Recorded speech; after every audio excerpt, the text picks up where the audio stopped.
अस्सलामुअलैकुम। आज मेरा जो प्रेजेंटेशन का टॉपिक है उसका नाम है introduction to object relational database concepts. अस्सलामुअलैकुम। आज मेरा टॉपिक है introduction to object relational database concept. सबसे पहले तो मैं अपना इंट्रोडक्शन करवा दूँ। मेरा नाम मोहम्मद फैसल ख़लील है और मेरा रजिस्ट्रेशन नंबर 16 NTU 1046 है और मैं BScs 8th सेमेस्टर से हूँ। अच्छा, जो आज के इस प्रेजेंटेशन के कंटेंट हैं उनमें सबसे पहले इसका इंट्रोडक्शन आएगा। उसके बाद इसमें जो टूल्स यूज़ होते हैं उसके बारे में आपको बताऊँगा।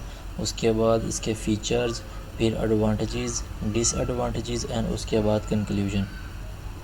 अच्छा, सबसे पहले मैं ऑब्जेक्ट रिलेशनल डेटाबेस की डेफिनेशन आपको बता दूं कि ये क्या है। ऑब्जेक्ट रिलेशनल डेटाबेस एक डेटाबेस मैनेजमेंट एंड सिस्टम ही है, उसी की तरह का है जिसमें हम ऑब्जेक्ट ओरिएंटेड डेटाबेस मॉडल जैसे कि ऑब्जेक्ट्स क्लासेस और उसके इनहेरिटेंस और डायरेक्टली उसका रिलेशन और उसके सपोर्ट इसको यूज़ करते हैं।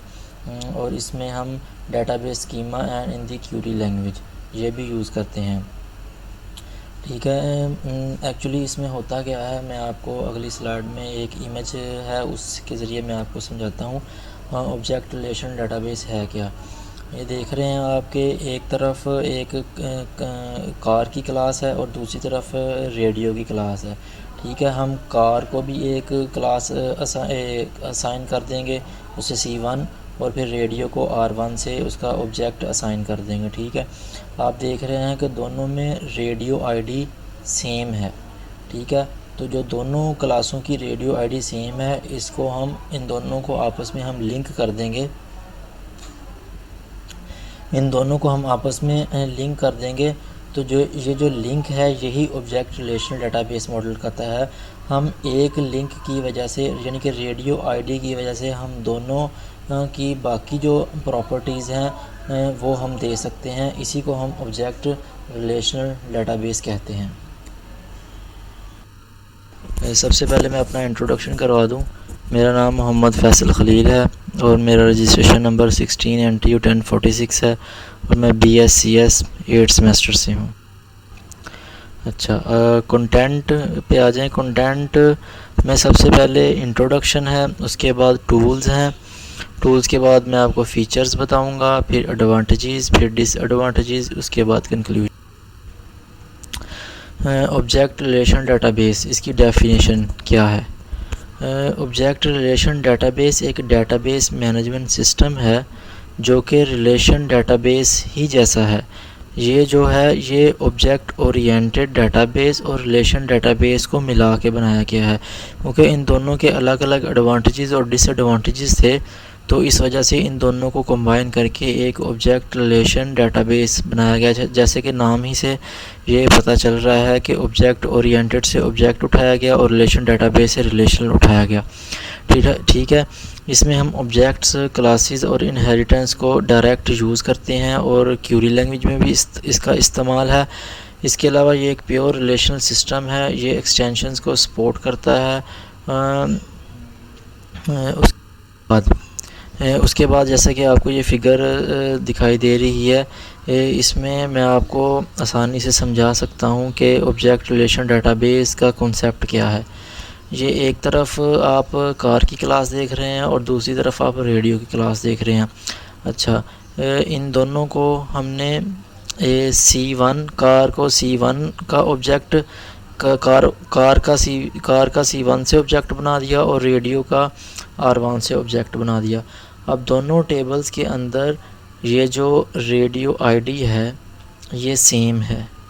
ठीक है, ये जो दोनों सेम आईडीज़ हैं इनका आपस में एक रिलेशन बनाना है, इनको जोड़ना है। ठीक है, ताकि हम जब एक रेडियो आईडी को एक्सेस करें तो हमें उसकी सारी इन्फॉर्मेशन एक्सट्रैक्ट हो जाए। जैसे कि हम कार की रेडियो आईडी को निकालेंगे तो उसके हिसाब से हमें उसकी रेडियो की भी सारी इन्फॉर्मेशन मिल जाएगी, उसकी प्राइस, उसका ईयर, वॉल्यूम, ऑन ऑफ सारा कुछ मिल जाएगा। इस तरह दो जो हमारे ये जो रेडियो आईडी और रेडियो आईडी इधर है, इन दोनों प्रॉपर्टीज़ को आपस में मिलाना है डेटाबेस में, इसको ऑब्जेक्ट रिलेशन डेटाबेस कहते हैं।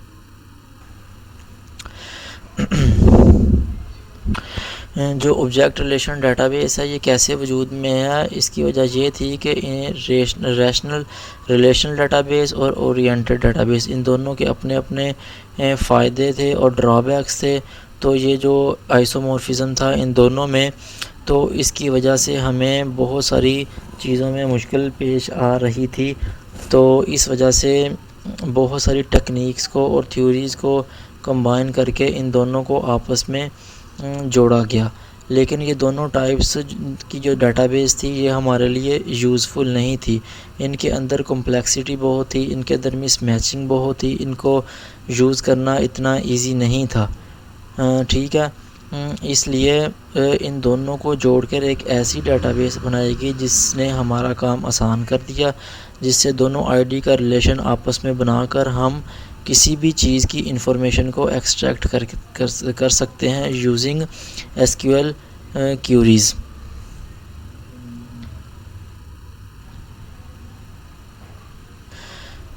Merging relational and object methods. जो ऑब्जेक्ट ओरिएंटेड मॉडल्स थे वो सिर्फ इंटरेस्टिंग डाटा टाइप्स को ही सपोर्ट करते थे, जैसे कि मैप्स हो गया, मल्टीमीडिया हो गया, ऑडियो होगी, वीडियो होगी, इस तरह की चीज़ों को सिर्फ सपोर्ट करते थे। जो फ्लैट फाइल्स थी, सीधी सीधी जो सिंपल फाइल्स थी, उनको सपोर्ट नहीं करते थे। ये तो इनका हो गया एक ड्रॉबैक, और इसका एडवांटेज ये हो गया कि ये इंटरेस्टिंग डाटा टाइप्स को सपोर्ट करते थे। जबकि जो रिलेशनल डेटाबेस थे वो हाई लेवल क्यूरीज़ को सपोर्ट करते थे, तो वो जो दूसरी थी सिंपल्स, उनको सपोर्ट नहीं करते थे। तो इस वजह से दोनों का एक एक ड्रॉबैक्स था। ठीक है, इससे भी ज़्यादा भी ड्रॉबैक्स हैं, लेकिन इधर एक एक्सप्लेन किया गया है। तो इस वजह से इस जो ड्रॉबैक को ख़त्म करने के लिए हमने ऑब्जेक्ट रिलेशन डेटाबेस को इंट्रोड्यूस करवाया। ऑब्जेक्ट ओरिएंटेड और रिलेशन डेटाबेस को कंबाइन करके एक नया डेटाबेस मैनेजमेंट सिस्टम बनाया जिसका नाम ऑब्जेक्ट रिलेशन डेटाबेस रखा, जो इन दोनों को सपोर्ट करता है जो ऊपर बयान की गई हैं इंटरेस्टिंग डेटाबेस डाटा टाइप्स और हाई लेवल्स क्यूरी, इन दोनों को ये सपोर्ट करता है। Evolution of object relation database. जो ऑब्जेक्ट रिलेशन डेटाबेस है वो कैसे, उसका इर्तिका कैसे हुआ, वो वजूद में कैसे है। जो इससे पहले जो इसका पिछला मॉडल था वो था object oriented database management system. जब ये ऑब्जेक्ट ओरिएंटेड DBMS जो है ये फेल हो गया, क्योंकि ये जो इसकी एफिशिएंसी थी वो अच्छी नहीं थी। जो रिलेशन डेटाबेस मैनेजमेंट सिस्टम था ना, इसका आपस में जो इसका लिंक था वो अच्छा नहीं था, उसकी एफिशिएंसी इतनी अच्छी नहीं थी, इस वजह से ये फेल हो गया। तो इसकी जगह पे ऑब्जेक्ट रिलेशनल एक्सटेंशन जो रिलेशन डेटाबेस मैनेजमेंट सिस्टम आया, जिसके बहुत सारे एडवांटेजेस थे। Object oriented yet retain the relation as the fundamental abstractions. ठीक है, इसकी बहुत सारी बेसिक्स चीज़ें थी जिसकी वजह से इसको इम्प्लीमेंट किया गया और ये मार्ज़ वजूद में है। इसकी खसूसियात क्या हैं? इसकी खसूसियात ये हैं, ये एक तो कॉम्प्लेक्स डाटा पर मुश्तमिल है, उसके अलावा इसकी टाइप इनहेरिटेंस है, मतलब एक तरह की जो टाइप है उसको हम इनहेरिट कर सकते हैं। ठीक है, उसके अलावा इसका ऑब्जेक्ट बिहेवियर है, इसका एक ऑब्जेक्ट बनता है हर चीज़ का जिससे उसको हम एक्सेस कर सकते हैं। Over operation object relation database operations. हम object relation database management system में जो ऑपरेशन यूज़ करते हैं वो 4 तरह के हैं। नंबर 1 क्रिएट है, उसके बाद रिट्रीव है, अपडेट है, डिलीट है। क्रिएट है जो हम टेबल को बनाने के लिए यूज़ करते हैं वो क्रिएट है। टेबल को अगर एक्सट्रैक्ट करना हो, टेबल के डाटे को एक्सट्रैक्ट करना हो तो उसके लिए हम रिट्रीव यूज़ करते हैं। अगर उसमें कोई चीज़ अपडेट करनी हो, मतलब कोई चीज़ चेंज की है तो उसके लिए हम अपडेट यूज़ करते हैं। अगर टेबल को या किसी रो को डिलीट करना हो तो उसके लिए हम डिलीट ये ऑपरेशन यूज़ करते हैं। टूल्स जो ओरेकल है और माइक्रोसॉफ्ट है वो ऑब्जेक्ट ओरिएंटेड डेटाबेस से ऑब्जेक्ट रिलेशनल डेटाबेस मैनेजमेंट की तरफ मूव हो गया है। मतलब सिंपल अल्फाज में हम ये कह सकते हैं कि जो object relation database management system के लिए हम जो टूल या सॉफ्टवेयर यूज़ करते हैं जिसके अंदर ये सारी प्रॉपर्टीज़ हैं, वो उस सॉफ्टवेयर का नाम ओरेकल है और माइक्रोसॉफ्ट है। ये ओरेकल और माइक्रोसॉफ्ट इस तरफ क्यों मूव किए गए, क्योंकि इनके अंदर ज़्यादा फीचर्स थे बनिस्बत ऑब्जेक्ट ओरिएंटेड डेटाबेस की। ठीक है, तो ये यहाँ ये भी बताया गया है कि इसके अलावा ओरेकल और माइक्रोसॉफ्ट के अलावा और भी बहुत सारे रिलेशन डेटाबेस टूल्स मौजूद हैं, जो कि इनमें से कुछ ओपन सोर्स भी हैं और कुछ ओपन सोर्स नहीं भी हैं। ओपन सोर्स मतलब ये कि जिनके लाइसेंस फ्री हैं, जिनको हम फ्रीली डाउनलोड कर सकते हैं, जो कि किसी की ओन प्रॉपर्टी नहीं है। ठीक है, जो प्रॉपर्टी हैं वो पेड हैं, जिन्हें पेड कहते हैं, जो जिनको किसी ने ओन किया हुआ है, मतलब वो पैसों के मिलते हैं। इस स्लाइड में कुछ ऐसे टूल्स के बारे में बताया गया है जो जिनको किसी ने ओन किया हुआ है, यानी कि जो पेड हैं, जिसको हम फ्रीली डाउनलोड नहीं कर सकते, फ्रीली इसको यूज़ नहीं कर सकते। इनके लिए इसको लाइसेंस को ख़रीदने के लिए पे करना पड़ेगा। उनमें से जैसे कि DB2 है, ठीक है, उसका वेंडर यानी कि उसको बेचने वाला IBM है। और उसके बाद माइक्रोसॉफ्ट SQL है, जो कि हम आम यूज़ करते हैं, यूनिवर्सिटी में भी इसके बारे में पढ़ाया जाता है, इस पर ट्रेनिंग भी होती है। ठीक है, इसका जो वेंडर है वो माइक्रोसॉफ्ट कॉरपोरेशन है, इस कंपनी ने इसको बनाया है। उसके अलावा ओरेकल डेटाबेस है, ये ओरेकल डेटाबेसिस जो है इसका वेंडर ओरेकल कॉरपोरेशन है। ये ओरेकल डेटाबेसिस को बड़ी ऑर्गेनाइजेशन में यूज़ किया जाता है, जो जितनी भी ये बड़ी इंडस्ट्रीज़ हैं, जैसे टेक्सटाइल इंडस्ट्री होगी, जहाँ भी ये अकाउंटेंट का काम होता है वहाँ इसको यूज़ किया जाता है। उसके बाद अडाप्टिव साइबर एंटरप्राइज़ है, ठीक है, इसका वेंडर जो है वो SAP है। और आजकल मार्केट में ये इन है SAP, ये एक जर्मन कंपनी है जिसने इसको इंट्रोड्यूस करवाया है। ठीक है, और आजकल जो मार्केट में ज़्यादा यूज़ हो रहा है वो ओरेकल डेटाबेस है, और उसके बाद में जो वो SAP है। उसके बाद है मेन ओपन सोर्स टूल। ये वो टूल्स हैं जिसको हम फ्रीली इंटरनेट से डाउनलोड करके इस्तेमाल कर सकते हैं। इनके लाइसेंस जो हैं वो फ्री हैं। उनमें से पहले नंबर पे ये है पोस्टजी SQL है। ठीक है, पोस्टजी SQL ग्लोबल डेवलपमेंट ग्रुप इसका वेंडर है। फिर उसके बाद कब रीड है, इसको NHN कॉरपोरेशन ने बनाया है। फिर ज़ोब ऑब्जेक्ट डेटाबेस है, ज़ोब कॉरपोरेशन की ये प्रोडक्शन है। फिर गीगाबेस है, ये इसको निज़हिग ने बनाया है, वो इसका ओनर है, और उसके इजाज़त के बगैर हम इसको यूज़ नहीं कर सकते। ऑब्जेक्ट रिलेशन डेटाबेस सिस्टम के फ़ीचर्स क्या हैं? प्रोग्रामिंग लैंग्वेज के अंदर जो मॉडलिंग टेक्निक्स थी उनमें ऑब्जेक्ट ओरिएंटेड और रिलेशन डेटाबेस के दरमियान एक गैप था। इस गैप को एक ब्रिज के ज़रिए फिल किया गया है। ठीक है, जिसे फिल किया गया है, तो ये इसका एक फ़ीचर है। जैसा कि प्रोग्रामिंग लैंग्वेज में मतलब जावा, C#, विजुअल बेसिक, .NET और C#। ठीक है, इन सब के अंदर एक गैप था इन दोनों डेटाबेस के अंदर। एक तो इस तरीके से इस गैप को फिल किया गया है। दूसरा ये कि इसके और भी अल्टरनेटिव तरीके हैं इस गैप को फिल करने के लिए, जैसा कि एक स्टैंडर्ड रिलेशन डेटाबेस सिस्टम है जिसको ऑब्जेक्ट रिलेशन मैपिंग सॉफ्टवेयर के थ्रू इसको फिल किया गया है। जबकि जो traditional relational database management system है और SQL डेटाबेस मैनेजमेंट सिस्टम है, ये जो दोनों प्रोडक्ट्स हैं ये ज़्यादातर efficient management of data drawn limited set of data types, इस पर ज़्यादा फोकस करती हैं। जबकि जो object relation database management system है ये सॉफ्टवेयर डेवलपर्स को अलाउ करता है कि जो उनकी टाइप्स हैं उनको इंटीग्रेट करें और मेथड्स को अप्लाई करें into database management system. Storage and access method. जो ऑब्जेक्ट रिलेशन डेटाबेस है वो हर डाटे की टाइप को स्टोर करता है एज अ न्यू।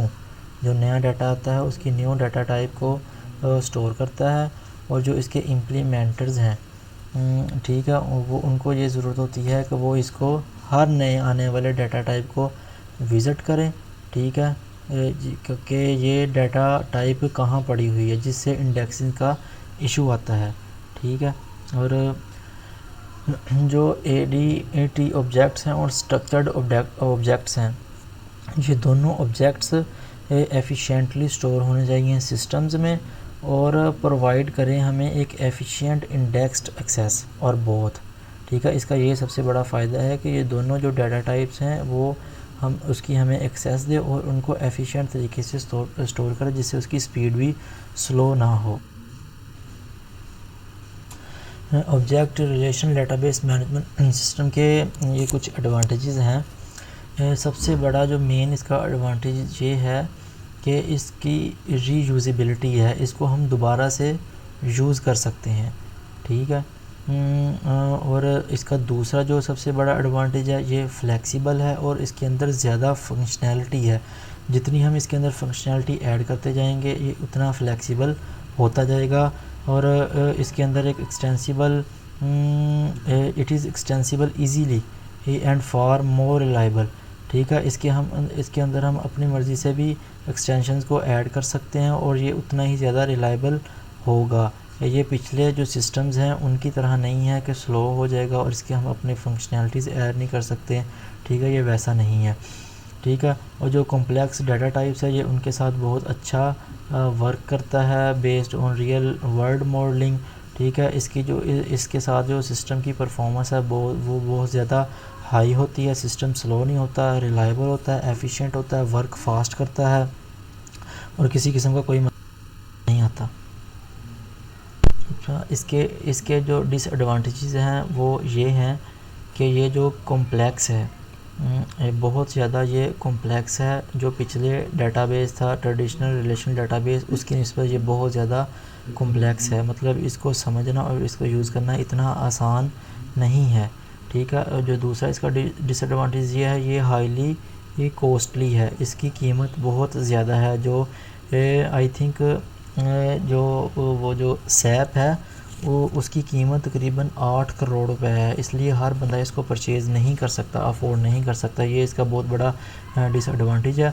उसके बाद जो object relation database management system के वेंडर्स हैं, उसको वो बेचने वाले हैं, वो ये हमेशा यही कोशिश करते रहते हैं कि जो ऑब्जेक्ट मॉडल्स हैं वो उनको ऐड करते रहते हैं as extensions to the relational model with some additional complexities, मतलब वो उसके अंदर कुछ ना कुछ नई चीज़ें ऐड करते रहते हैं, मतलब कि ऐड करने से जो उसको समझना और मुश्किल हो जाता है। अगर कोई चीज़ हमें समझ आ गई है तो वो कुछ देर बाद उसके अंदर कुछ नई अपडेशन कर देंगे, जिसकी वजह से उसको दोबारा हमें समझने के लिए उतना टाइम लगेगा, ये भी इसका बहुत बड़ा डिसएडवांटेज है। उसके अलावा इसमें जो पॉइंट्स ऑफ ऑब्जेक्ट ओरिएंटेशन है ये बहुत मिसेस होते हैं, ठीक है। और उसके अलावा highlights the large semantic gaps between these two technologies. Conclusions, जो हमारा मेन एम था कि ऑब्जेक्ट ओरिएंटेड प्रोग्रामिंग डेटाबेस और रिलेशनल डेटाबेस के दरमियान हमने एक ब्रिज कायम करना है, इन दोनों को आपस में जोड़ना है। इन दोनों को जोड़ने का जो तरीका था वो ERD था, एंट्री रिलेशनशिप डायग्राम था, और ORM यानी कि ऑब्जेक्ट रिलेशनशिप मैनेजर था। इन दोनों के ज़रिए हमने इन दोनों को कंबाइन किया, जिससे एक नई डेटाबेस अखज़ हुई, जिसको relationship object relation database management systems कहा गया। इन दोनों को जोड़ने का जो एक और एम ये था कि ये दोनों चीज़ें बहुत सारी प्रोग्रामिंग लैंग्वेजेस में यूज़ होती थी, जैसे कि जावा होगी, C# होगी, C++ होगी, ऊप होगी, ठीक है। इन दोनों में बहुत ज़्यादा मिक़दार में ये चीज़ें यूज़ होती थी, तो इस वजह से इनकी यूज़ेबिलिटी ज़्यादा थी, तो जिस वजह से इनके दरमियान एक बहुत बड़ा गैप था। इस गैप को फिल करने के लिए हमने ERD और ORM ये जो दो मेथड हैं इसको यूज़ किया, और इनके दरमियान जो गैप था उसको ख़त्म किया। Thank you. अगर कोई क्वेश्चन हो तो आप पूछ सकते हैं।